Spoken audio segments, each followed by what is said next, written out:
Hey everyone, welcome to my artist journal. Just providing an update.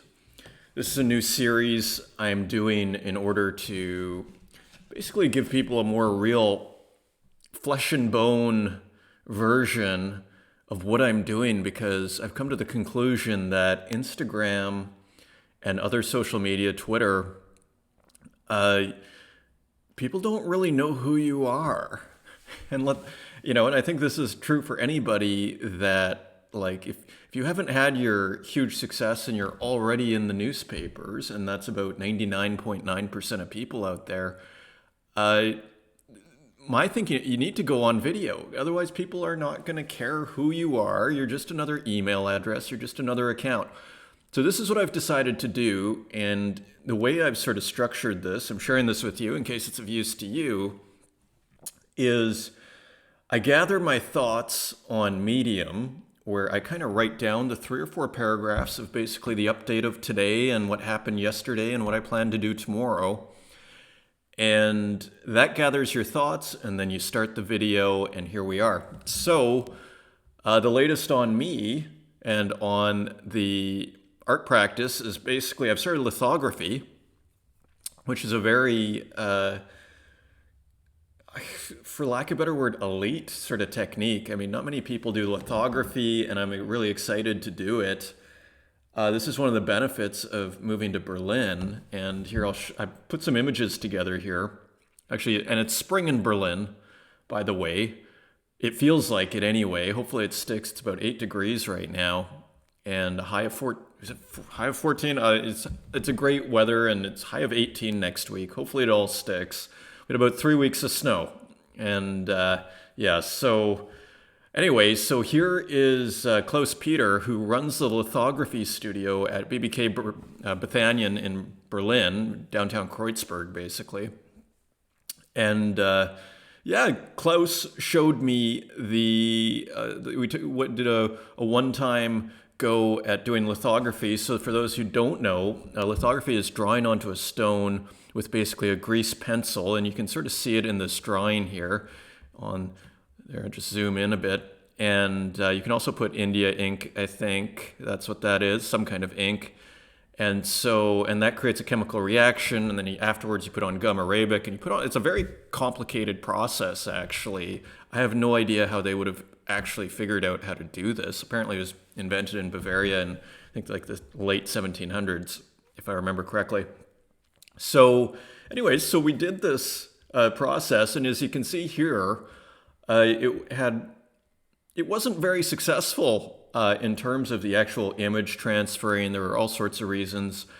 I may have drawn too light on the stone, and Klaus-Peter also said that he may have etched it too long, and when you're etching it, it's not like etching like carving. It's etching is just applying a chemical process to it, which is gum arabic with nitric acid. And he said the nitric acid may have ate away too much at the image. But really, he said, normally I leave it for an hour, and it's not a big deal. We left it for half an hour, and so it's probably me not drawing enough. And I also did an underdrawing to get the guides, and that may have actually interrupted the grease drawing. I suspect that was the biggest reason. So anyways, fascinating stuff, though. And so I'll be going back to the lithography studio there in Berlin regularly. Like why wouldn't I, right? So this is the first attempt. So that happened this week. So NFTs, I don't know if you've heard of NFTs, non-fungible tokens are getting very hot in the art world finally. They've been hot in the crypto world for the last maybe 4 or 5 months. And what an NFT is basically, it's a non-fungible token. And a long story short, say something like Bitcoin, which is a cryptocurrency, or Ethereum, they are fungible tokens. They're all kind of identical tokens that can be traded back and forth and exchanged. A non-fungible token, an NFT, is basically like a cryptocurrency token based on Ethereum, but that is unique. So it's a special kind of Ethereum token. And it's a unique, and so this has created a total revolution in digital art, because now you're able to buy and sell digital art, and a lot of people don't understand why you can just send an image and people will spend tens of thousands of even more dollars on an NFT. And the idea is it's just like a cryptocurrency. So when I send a Bitcoin to you, I no longer have it and you have it. And so that's one aspect of it. So it's not like a JPEG where I leave a copy on my computer and then you have a copy. And so there's also the minting process when you create the token. The artist creates the token. And when you create the token, you leave a ledger. There is a record that this artist minted this work. So there's kind of an authenticity, and provenance is basically a much bigger deal than I kind of originally realized, and is why this really works. Because the artist minted it, it makes it the official work.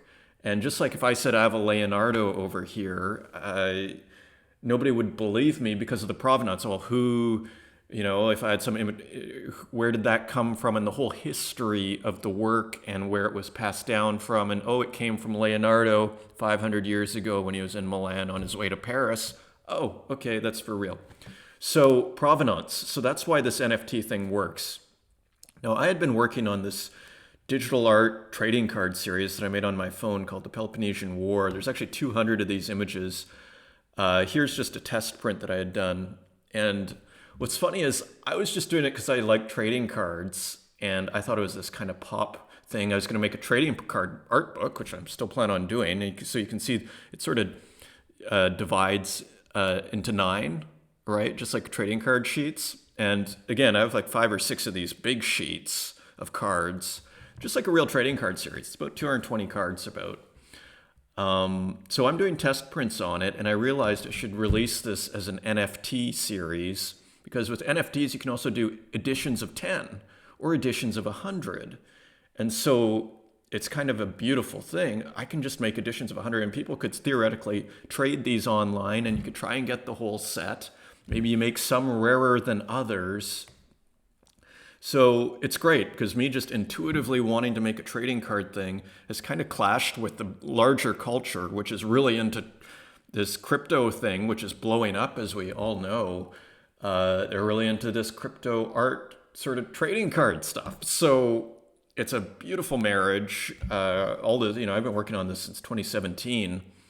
And so anyway, so I posted this on Instagram, and it's funny, my Instagram was kind of quiet, so I was just posting this because I was like, I need something to fill the void a little bit. And it actually got some of the most comments I've gotten in recent. So the lesson there for me is let people know what you're doing. Like, don't feel like you need to be a perfectionist. Like, just let people know what you're doing. And that's kind of the best marketing that you can do, is start with letting people know that you're actually doing something. So anyways, so that's today's update. I don't want to go too long here, but I kind of want to start doing these. I mean, it sounds crazy, but I think daily. And so hopefully I get better at this too as we go along. And that's it. And so today's plan, this is the Artist Journal. So today's plan is to get outside, because I spent pretty much the entire winter inside, it feels like. And but also to do more of these prints, more of these test prints. Because if you really zoom in, you can't see it on this image. But I think we're using perceptual printing here. So I'm trying to perfect the printing technique. And I got really thick. I actually have this here. You can actually see the scale. I have really thick Hanamulla 500 gram paper, which is actually just like a trading card. A thick trading card, like a nice kind of high quality old school matte trading card. So I'm really excited. I have this incredible printer that's over here, the Canon ProMax 1000, and which I highly recommend. So that's all for now, and hopefully I'll be updating you very soon. Thank you.